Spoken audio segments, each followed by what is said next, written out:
presentation contains current opinions of Moez Ansari, Chief Investment Officer of Compact Asset Management, a registered investment advisor, and are subject to change. Nothing in this presentation should be considered investment advice. We make no assurance that Mo's opinions or illustrations will accurately predict future prices or financial markets. In no event is past performance a guarantee of future performance. A detailed disclosure can be found at the end of the presentation. And now here's Mo. Hello everyone, and welcome to the Compact Market Wrap YouTube update for January 27th, 2025. I'm Mo Ansari, President of Compact Asset Management, and thank you for joining me today. First of all, I want you to make sure that you subscribe to this channel. Just click on the subscribe button, so whenever I post an update, you will be notified and you can watch it at your convenience. Interesting day in the markets today. The DeepSeek, that's the Chinese AI company that came out with a model of AI, artificial intelligence, which can do just about all ChatGPT does, but at a much lower cost, and does not require the very expensive chips that Nvidia is going to make, and the new chips does not require a lot of the computing power to do the same thing. So with that, I think that's what brought the Nvidia was down about 16% today, last I saw it. It is moving lower. But we are seeing good news out of the market, where we are seeing some other sectors move up sharply.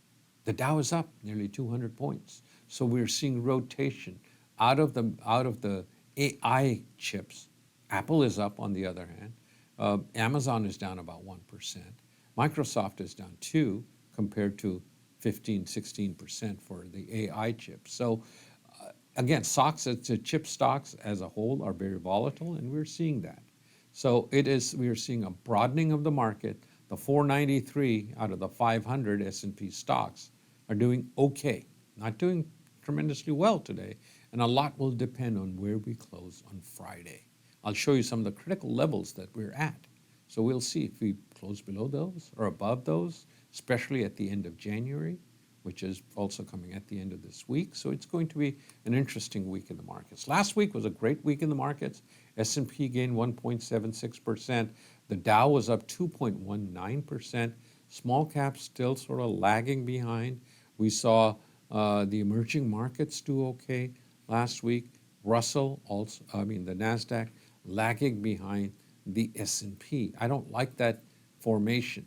When the Nasdaq is up less than the S&P and the S&P is up less than the Dow, usually that shows a little bit of weakness in the market. And we saw that come out this week, where it impacted the market. Communication services were the best sector last week. This week, I think they'll have the worst week.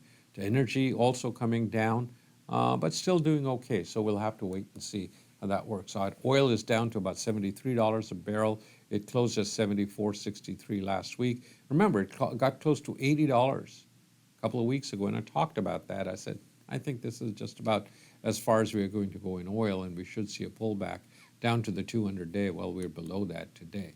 Interest rates, 5%. We talked about that quite a bit. That was it for the 10-year, and here we are down to 4.63 at the end of last week. Today, we're down big in rates, down to about 4.57. Now, the next support level is 4.47, so we're down about 0.5% on the 30-year note. So we'll have to wait and see how all of this plays out over the next week. This week, we have the Fed meeting coming up. Fed is going to not change interest rates, 99% probability they're going to keep rates where they are. But what does Jerome Powell say about inflation, about the economy, about tariffs, about the budget, and all of those kind of things? That's what everybody will be paying particular attention to, but I don't think he'll say much. He'll say, well, we're going to wait and see how the tariffs turn out, how we are going to see the budget, and that is all on policy coming out of Washington, and we'll have to wait on that until we get more clarification of where we are headed on that. One of the things we've seen over the last 75 years, going back to 1952 to now, we can see that we are producing more energy than we can use. So we're net exporters of energy. That, if energy costs come down even more, that could be good for the overall economy. It could be good to bring inflation down. And if inflation comes down, the Fed has no reason to keep rates where they are. They could bring rates down. As they said, they're expected to cut twice this year. When and how depends, I think, more on inflation and the growth. But we do get GDP this week around 2.7% is the consensus, is what is expected. So that's what everybody's expecting when the last quarter GDP is 2.7%. One positive we got today was home sales. They were at 0.69 million compared to 0.66 million the previous month. So we are starting to see people come in and start buying homes. So new home sales are starting to look good. People have sort of come to the realization interest rates are about 6.5% that you can get. I know they're 7% on, but you can get about 6.5 on the 30-year. And people saying, well, that's going to be the new norm. If they do go down over the next couple of years, I can refinance, but I want to lock in because lumber costs, especially if you put tariffs on lumber, which comes out of Canada, could be a problem. We could see a lot of demand for workers, which could push up the cost of building. We'll have to wait and see how that. But the big news is going to be the Fed this week and where we close technically. That's going to be the key. 59.86 to 59.81 are the two numbers I'm looking at. We're hovering right around there today at 59.91. Last I saw, I'm doing this before the close. On Monday, we're closing right around there. But I think the much more critical number is the weekly S&P chart. You can see this red line right here is the 20-week moving average. This was the October 2023 low. We've come and tested this right here. We broke below it but closed above it. That green means we closed above this red line again. Came and tested it again last August and September. And now we tested it last couple of weeks. We went below it, came back above it. That number is 59.09. So where we close, again, we are around 59, 80, 81, 82, somewhere around there.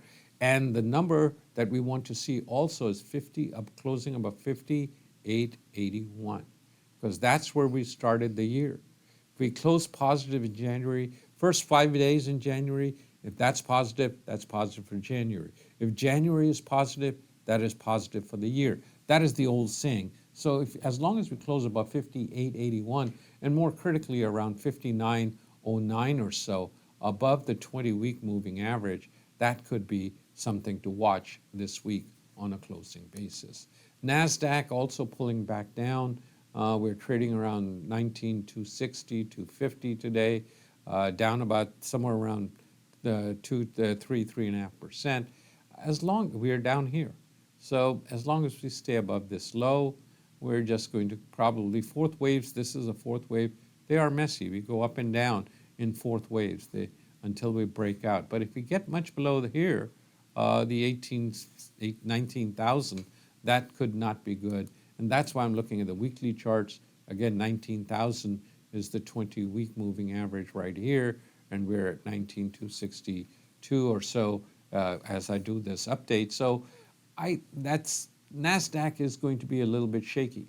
And at the Magnificent Seven, what happens to the AI, those 7 stocks, is going to impact the S&P because they're such a large component of the S&P. But if the 493 stocks come up, I think that's going to be your buffer. It's going to hold up what happens as NASDAQ goes down. People lose money there, but they gain money there, so they don't lose a lot. But we could see, if we break below the 59.09 right here on the S&P, then we're looking at about 5,600 on the weekly charts.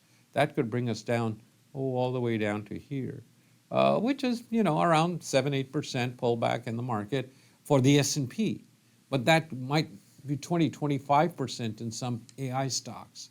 And if you lose 25% of your money or more, it becomes difficult to come back. That's why having that diversified portfolio is the key to creating wealth over a period of time. You don't get rich quick. It's slowly but surely. It's the compounding effect over a period of time that makes you rich.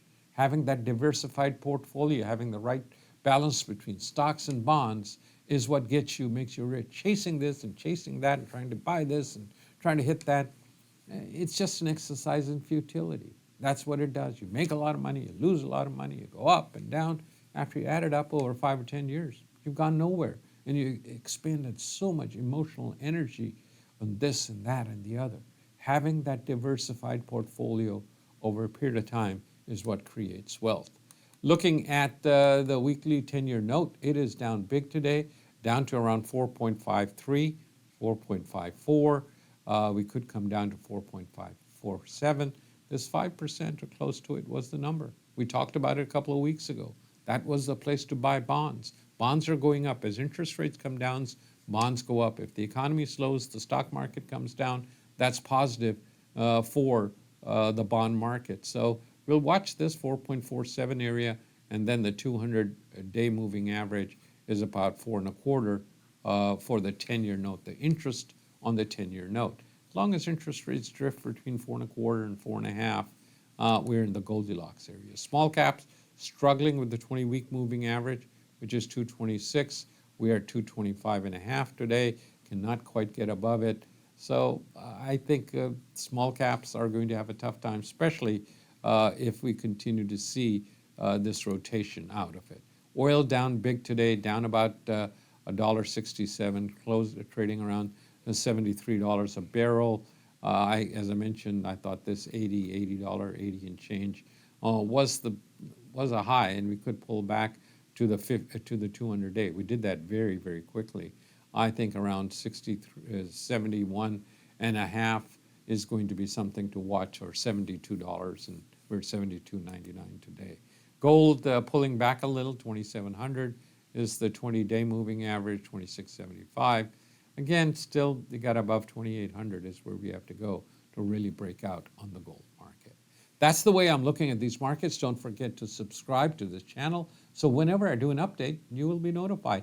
Again, if you need help with your portfolio, don't be one of those .coms and .gons. That's what I said in 2000. You heard me say that 25 years ago, right here. And I said that to you. I said, look, don't have all your money in .coms. There could be .gons. You know, if you have all your money in AI, yes, you've done very, very well. It's not what you keep. It's not what you make. It's what you keep that counts over a period of time. And that's important. If you want help with your portfolio, give us a call, 800-388-9700, 800-388-9700, or drop us an email at invest@compaq.com. I'm Mo Ansari. I will be back with you at the same time next week. Until then, good trading.